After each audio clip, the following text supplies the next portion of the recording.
А ние сме во Откровение 14 глава, како што и веќе знаете, неколку саботи поред.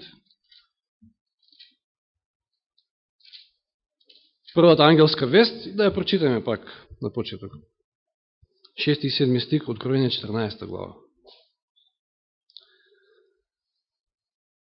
И видов друг ангел како лета посреде небото, имајки вечно Евангелие, за да им го проповеда на жителите на земјата и на секоја народност и на секоје племе и јазик и народ. Изборуваше со силен глас: бојте се од Бога и подајте му слава, зашто дојде часот на неговиот суд. Се тоа го поминавме до сега. И завршува 7 стих со зборовите: и поклонете му се на оној кој го создал небото и земјата, морето и водните извори. На што повикува првата ангелска вест? Нешто околу што ќе се кршат копјата до самиот крај. На кого тоа му служиме? На крајот, самите пророштва ни кажуваат дека ќе има само две групи во свет. Едни кои што ќе му служат на вистинскиот Бог, а други кои што ќе служат на лажни богови, односно на Вавилон, односно на човек ќе му служат. Едни кои што ќе држат сабота, затоа што ова не е ништо друго, туку препис од четвртата заповед, овие се зборови. Првата ангелска вест не повикува да се вратиме кон почетокот, кон создавањето, кон создателот, да видиме кој е создателот, да видиме зошто е битен тој седми ден, кој што еве, фала на Господа, нам ни е откриен и еве денеска сме во сабота, токму на вистинското место, да му служиме на Бога, да му се поклониме на Бога. Богослужение, зато се вика. Кој е создателот први? Да одговориме на ова прашање. И сите знаеме, меѓутоа, нека чујат и оние кои што ќе гледаат. Колосијаните 1 глава. Послание до Колосијаните 1 глава. И оние нам многу добро познати стихови. Колосијаните 1 глава, 15 до 17. Тој, се мисли на Исуса, во овој текст, значи, се мисли на Исуса, тој е образ на невидливиот Бог, првороден на секој создание, зашто во него е создадено се што е во небесата и на земјата, видливо и невидливо, било престоли или господство или началство или власти, се е создадено преку него и за него. И тој е пред се и се во него има свое сплотување. Што велат овие стихови? Дека се е создадено преку Исуса Христа. Кој е создателот? Исус Христос. А зошто? Која е причината да му служиме на Господа, на нашиот Создател? Па токму поради тоа, затоа што тој е Создателот, тој е Творецот, а ние сме негови створенија, односно созданија. Еве, за тоа ќе ни каже Давид во својот 95-ти псалм, Псалм 95, стих 6. Дојдете да се поклониме и да паднеме, да му се поклониме на Бога, нашиот Создател. Или Немија 9.6. Книгата на Немија, после Езра, значи пред псалмите, назад малку свртете. Немија 9.6.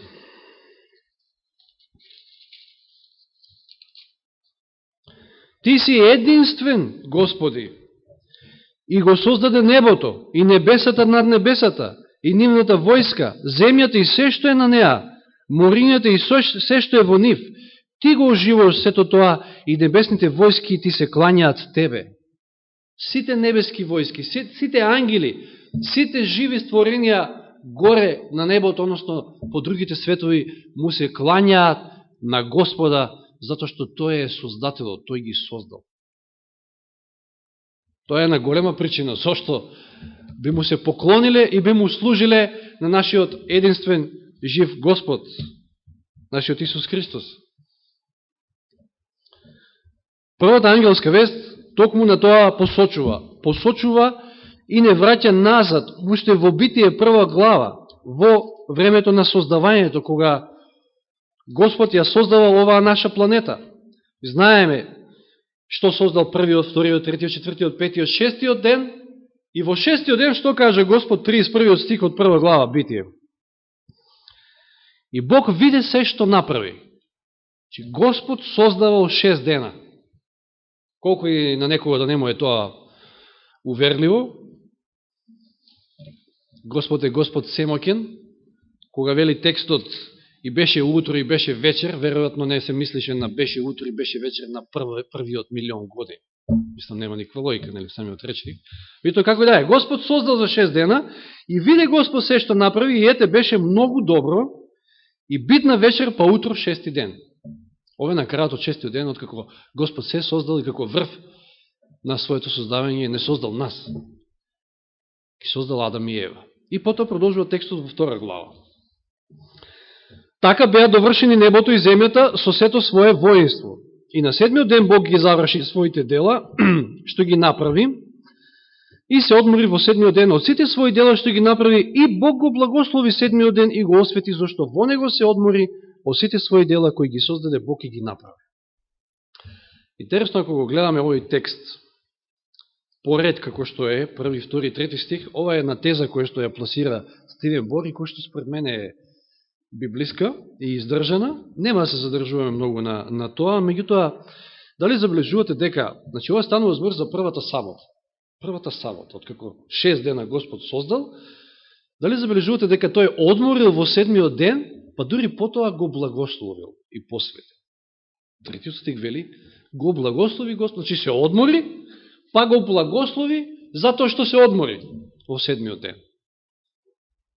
Има логика тука, затоа што, како гласи 4-та заповед? Не гласи само сеќавај се на 7-миот ден, односно на сабота да ја светкуваш, и точка. Туку потоа продолжува, вели, 6 дена работи. Адам немал прилика 6 дена да работи, затоа што бил створен вчера, нели, во 6-тиот ден, и сега веднаш доаѓа сабот.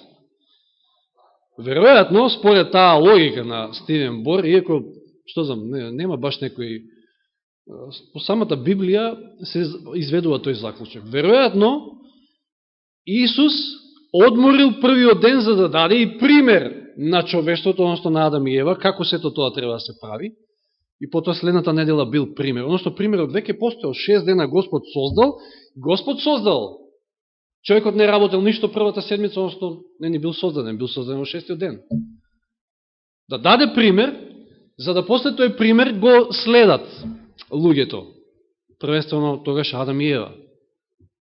Има во сето тоа логика, така да испаѓа дека Адам одморал првата сабота, меѓутоа втората сабота била баш онака осмислена, посветена, осветена, одделена за света служба и за одмор на човечкиот род, како што Господ самиот се одморил. Адам и немало што да одмара, затоа што не се украшил од работа, како што велиме во 6-тиот ден, кога само, колко што знаеме, им дал имења на животните.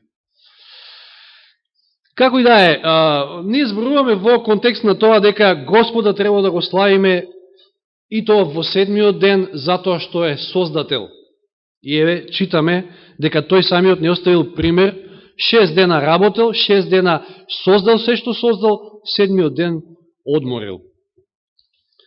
И дори не само тоа, туку во Излез 31 глава, Излез 31 глава, 17 стих, 17 стих од Излез 31 глава, или 2 Мојсеева, тој е последниот стих, односно предпоследниот, ни стои забележено вака.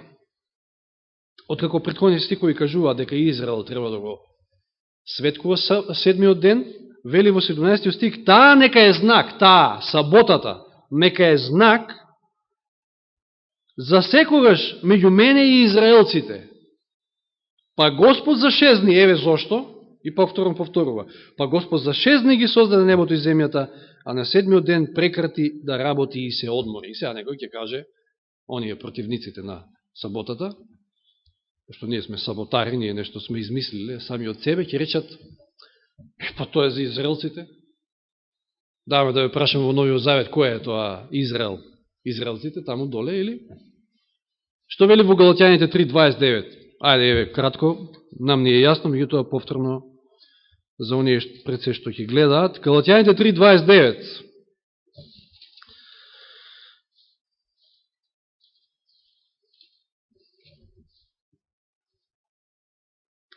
Ако сте пак вие Христови, се нарекуваме христијани, што сте? Тогаш сте Аврамово семе. Наследници по ветувањето. Тогаш што сме ние? Ние сме Израел. А саботата е знак меѓу Господа и Израел за секојаш, вели тоа. Зошто? Повторно не насочува, значи, писмото на моментот на создавањето и затоа што Господ е наш создател. Затоа нему чест и слава во сите векови. Треба да му се укажува. И се еден друг момент, зошто тоа саботата е толку битна и зошто ќе биде пред се битна и камен на сопнување во последното време. Ако читаме во Второ законие, кај што се повторува законот, тука имаме мало проширување на четвртата заповед. Секавате што е додадено таму. Второ законие е пета глава. Значи, пета Мојсиева пета глава. Или Второ законие пета глава, од 12 стих до 15, тука ни е сместен на четвртата заповед, што вели? Одржувај го саботниот ден за да го осветуваш, како што ти заповеда Господ твојот Бог. И сега 6 дена работи, извршувај ги сите своји обврски, да не работиш ни ти, ни да не ги редиме, никој од твоето семејство, ниту ослето, ниту добичето. И сега 15 стих, спомни си дека и ти беше роб во египетската земја и дека оттаму те избави Господ твојот Бог со силна рака и со испружена мишка. Затоа ти заповеда Господ твојот Бог да го пазиш саботниот ден. Значи, зашто да го пазиме саботниот ден? Затоа што Господ е наш создател, ама тука имаме еден друг елемент. Затоа што Господ ве изведе од египетската земја, од земјата на робството. За Израел бил тоа буквален Египет. За нас тоа е земјата на робството на греот. Од робството на греот. И сега да се подсетиме. Кој празник Господ го воспоставил при самото излегување на израелците од Египет? Пасха. Што се случувало на Пасха? Што требало пред сега да се не сочуваме на јагнето? Требало да се жртвува совршено јагне, без мана. Сето тоа укажува на никој друг, освен на Создателот на Исус, кој што е избавител на Израел, а и откупител на целото човештво, затоа што кога ќе дојде времето, вистинскиот момент, тоа пасхално јагне, вистинското пасхално јагне ќе се даде како жртва на Голгота, за откуп на целиот свет. И сега да ја видиме врската тука.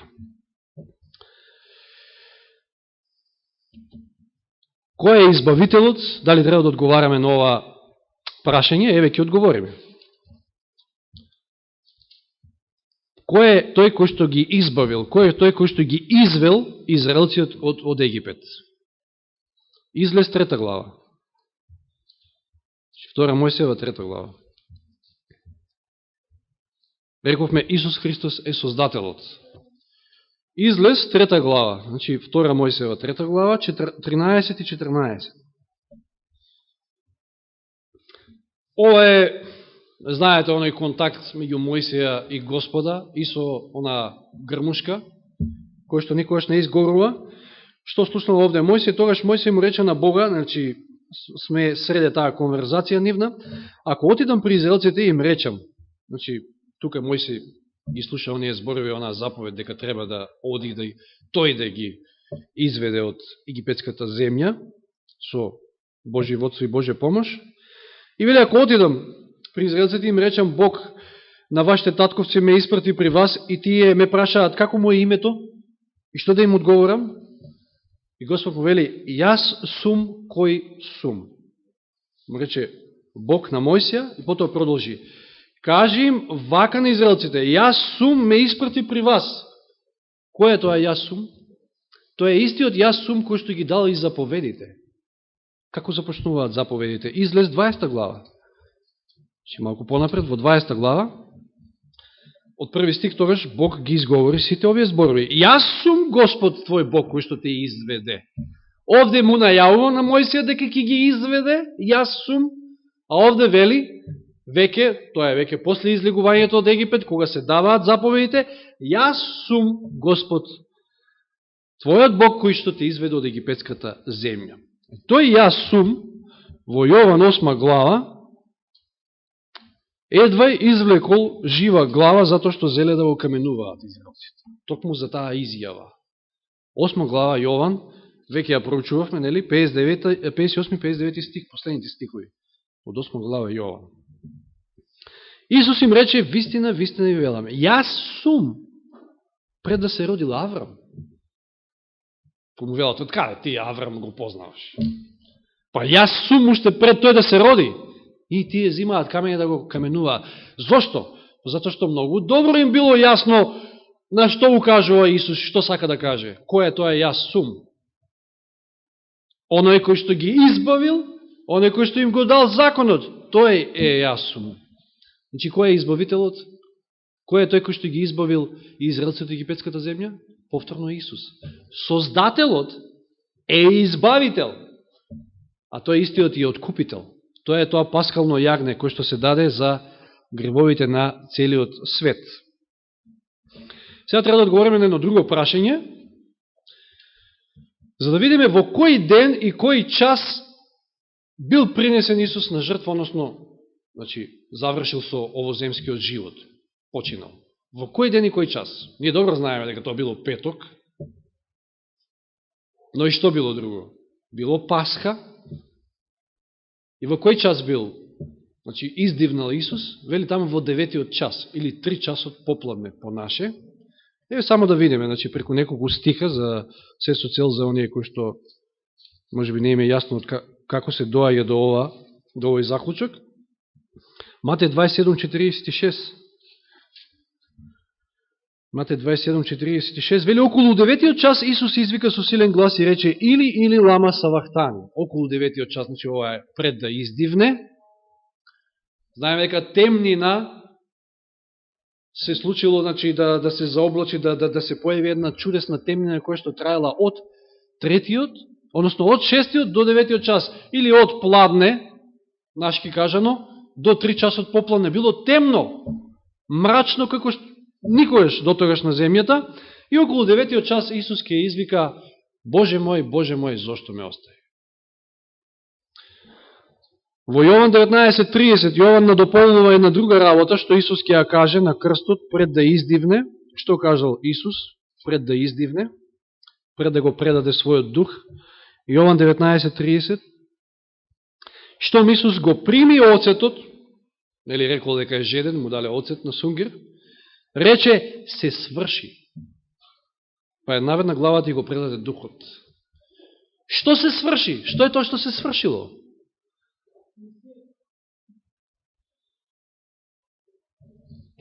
Откупителот на човечкиот род го постигнал тоа што требало да го постигне. Дал откуп, платил за човечкиот род и вели се сврши. Претходно 6 дена стварал, рекол се сврши, се е завршено, се е создаено, се е супер, се е добро. Одморил 7-миот ден, саботата. Сега сме во петокот на Пасха, Исус вели се сврши, ова е откупувањето на човечкиот род, и логички ни би било да 7-миот ден одмори.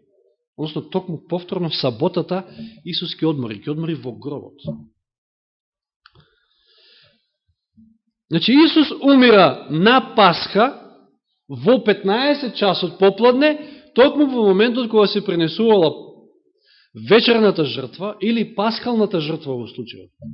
Затоа што било Пасха. А тоа е ден петок, за да видиме дека е петок, односно пак ќе кажам оние кои што може би не им е јасно, во Лука 23 глава имаме, значи, временски ни е кажано што се случувало околу овој настан. Од 54 до 56 стих, последните 2-3 стиха од Лука 23 глава, ова всушност се истикови кои што докажуваат, јасно докажуваат кога Исус бил распнат, не е како некој што велат тамо в среда, четврток, има и такви. 54 стих. А беше ден на подготовката и сабота настапуваше. Кој ден е пред сабота? Кој е тој ден на подготовка? Петок, нормално. По него одеа и жените кои беа дошле со Исус од Галилеја и го видоа гробот и како беше положено неговото тело, потоа се вратија и приготвија мириси и миро, а во саботата почиваа според заповедта. Ако читаме во претходните стихови од Лука, ќе видиме дека и во другите извештаи, во другите евангелија, евреите брзале да го симнат. Знаете, Јосиф од Ариматеја тука одиграл голема улога, отишел кај Пилат, го побарал телото Исусово. Зошто брзале да го симнат мртвото Христово тело? Затоа што настапува сабота во ред. Ама има една друга причина зошто. Сега ќе видиме зошто. Причината е едноставно затоа што Исус требало да одмори во саботата. Да се вратиме во Излез, во 16 глава и да го видиме случајот со маната. 16 глава Излез. И ќе читаме од 19 до 21. Знаеме дека секој ден паѓало мана, така израелците се хранеле сите тие 40 години во пустината. Неверојатно. Замислите да имате такво едно искуство и на крајот пак да се откажете од Господ. Ете, тоа е човекот. Непослушен. Непокорен. Не влегува, вели во Павле, во евреите, заради непокорност. Тоа е проблемот на човечкиот род. Него да читаме од 19 стих. Нека никој не остава ништо за утрото. За утре. Како секој ден, значи, пајело мана и таа мана, ако се сочувала за утре, што се случувало? Вели им рече Мојсей, но тие не го послушаа Мојсей, некој не го послушаа, некој оставија и за утре. А тоа им црвлюса и засмрде. Мојсей се налути на нив. Што било маната? Вели таму ангелска храна. Веројатно ова не било вид на леп. Зашто лебот не може да црвлюса и да засмрде. Што црвлосува? Тоа мора да е нешто тело некое. Мислам, месо, како да кажам, значи тоа црвлосува, не може леп. Леп може да буѓуса, како да мувлоса. И тоа не е веќе следниот ден. Уред, сето тоа си има нели своја примена зашто до утре не можела да издржи маната, меѓутоа интересно е црвлосува. А подолу од 23 стих што вели? Значи сега е петок. Единствено во петок дупла количина на мана паѓала, за да има и за саботата. И, што вели извештајот, тој им рече, ова е Господова заповед, Мојсей им вели, утре е ден на целосна почивка, сабота посветена на Господа. Испечете што сакате да печете, сварете што сакате да варате. Се што ќе ви биде одвишок, оставете го за утре. Тие го оставија тоа за утре, како што нареди Мојсей, и ниту засмрде, ниту пак се појавија црви.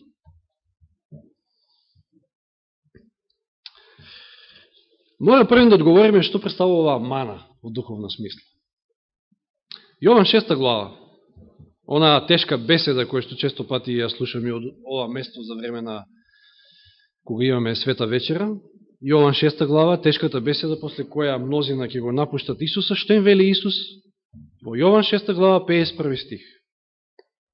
Зборувајќи токму за таа мана, поврзувајќи го муабетот со присутните, со Мојсија, со маната, со 40 години во пустина. Во 51 стих се вели: Јас сум живиот леп што слезе од небото. Ако некој јаде од овој леп, ќе живее довека, а лебот што ќе го дадам јас е моето тело, што ќе го предадам за животот на светот. На што алудира Исус овде? Таа мана, тој небесен леп, тоа сум јас, односно моето тело кое што ќе биде предадено за вас, за да вие живеете. И сега има логика зошто црвлосува, зошто засмрдува. Маната ако остане за следниот ден, меѓутоа, не ако во петокот се собирала, па за саботата, вели, не пак ќе се црви. Да ја прашам дали Исусовото тело виде распаѓање во гробот, во денот саботен, доека тој одмараше, Дали црви се појавија? Видите оваа слика, прекрасна слика. Псалм 16.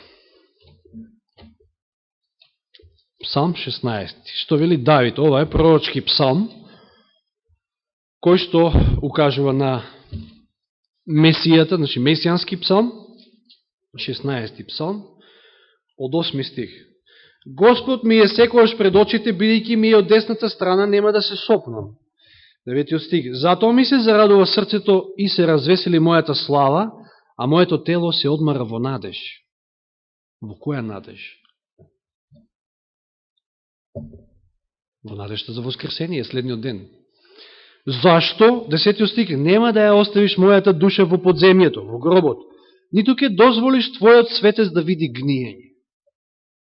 Ова е пророчки псалм, месијански псалм. А после неговото остварување, откако Исус ќе биде распнат, погубен на крст, во петок, во 15:00 ќе издивне, токму во моментот кога се принесувала таа паскална жртва, после и неговото воскресение, Петар, после изливањето на Духот Свети во 2 глава Дела апостолски, одржува една силна проповед, после која имаме обратување на мнозина, на илјадници. Тој ќе каже вака, значи Дела апостолски 2 глава. Цитирајќи го 16-тиот псалм, кој што претходно го прочитавме, односно оние 3 стиха. Значи Петар ги цитира овие 3 стиха од псалм 16 во својата проповед и читаме во Дела од 25 до 27. Зашто Давид вели за него, значи Давид во својот псалм вели за Исуса, тој е него, со голема буква, постојано го гледам Господа пред себе, тој ми е одесно за да не се поместам. Тоа е, сеќавате 8 стих од 16 глава псалм, 16 псалм. Еве го 9. Затоа се развесели моето срце и се зарадува мојот јазик, а и моето тело ќе почива во надеж. И 10 стих, односно 27 од 2 глава Дела апостолски, тоа е всушност 10 од 16 псалм. Зашто нема да ја оставиш мојата душа во подземјето, ниту ќе дозволиш твојот светец да види распаѓање. И за да ни е јасно за кого станува збор овде, Петар во 31 стих вели, од истата глава Дела апостолски, предвидувајќи за воскресението на Христа рече, ниту беше оставен во подземето, ниту телото му се распадна.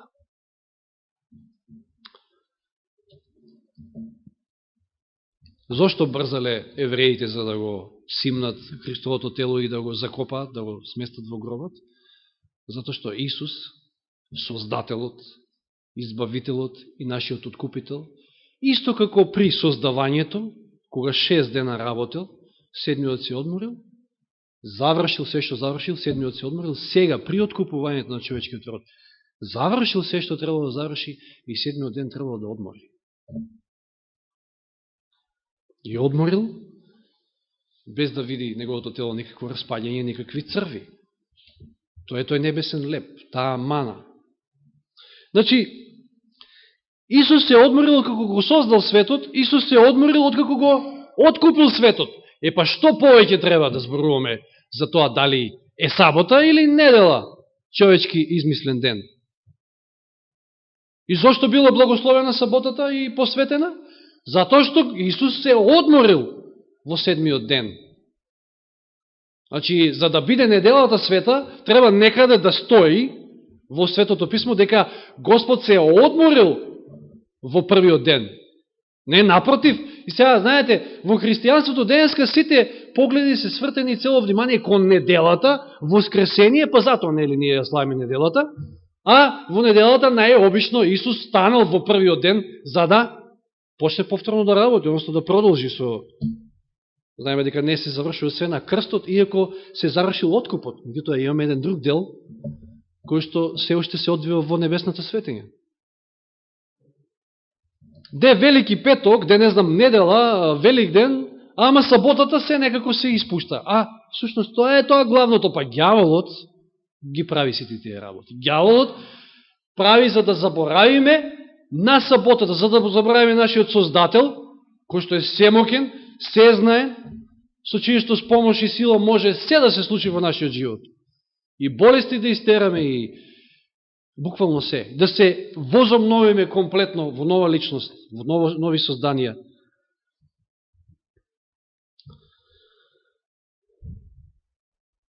Ѓавол прави да забравиме на откупителот, на таа голема вистина, еве што ја гледаме во Светото Писмо, дека Исус одморил сабота, откако завршил со откупот на овој свет.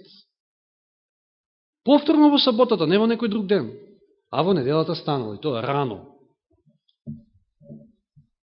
Уште преди изгре сонце. И како тоа? И па, прва смена на работа, ќе кажеме. Тоа е уште еден многу добар пример кога треба да стануваме, а кога треба да легнуваме исто така. Тоа е веќе пак во здравствениот дел спаѓа. И не само тоа, луѓето денеска се обидуваат да ни докажат, останатите, дека да бе, било сабот од почетокот, било за израелците.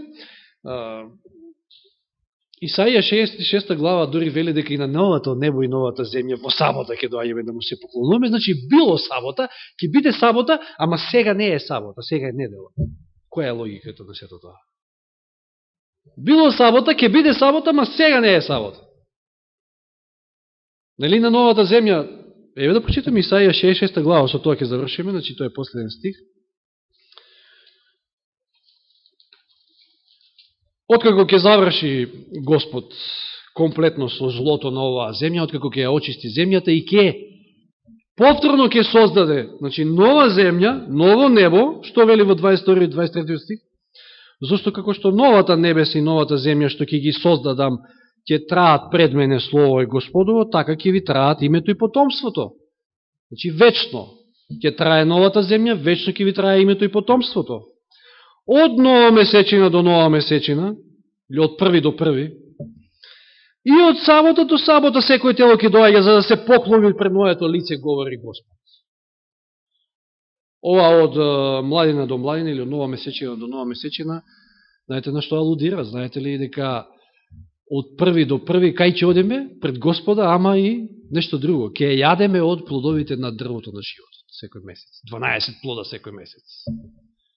А ова од сабота на сабота токму на тоа алудира. Ние му се поклонуваме на Создателот, на Откупителот и на Создателот повторно, на оној кој што ќе ја повторно обнови и создаде оваа наша планета, на која што вечно ќе живее. И сега, малку да некоја хипотетичка работа да си замислиме, да речеме дека еве сега ќе бидат спасени и оние кои што држат недела, односно го сметаат првиот ден за свет, да кажеме дека ете тие ќе се најдат некако на небо, кога сите во сабота ќе му се поклонуваат на Господа, што ќе барат тие во недела? Мислам, кого ќе најдат во недела? Како прво, завршило богослужението, завршило службата, поклонувањето во недела. Мислам, тоа е една замислена слика која што е невозможна, нема ни да се најдат таму за жал, но тоа е нашата вест. Првата ангелска вест, дел од првата ангелска вест и да однесеме оваа вистина, дека Господ е Создателот и тој е еден единствен Бог, жив Бог, се друго е лага. Денеска Вавилон сака да не отвори со вавилонското свое вино, на лажни науки, лажни теории, со ден кој што е тотално измислен, дури е ден на светлината, може да кажеме, или го нарекле дури Сандей, или односно ден на сонцето, кој што јасно е дека алудира на создание повторно, а не на Создателот. Ние треба да му се поклониме на Создателот. Слава нека му е и фала на Господа што ни откриеме оваа голема вистина и дека не даде моќ и сила да им ја откриеме и на останатите. Амин.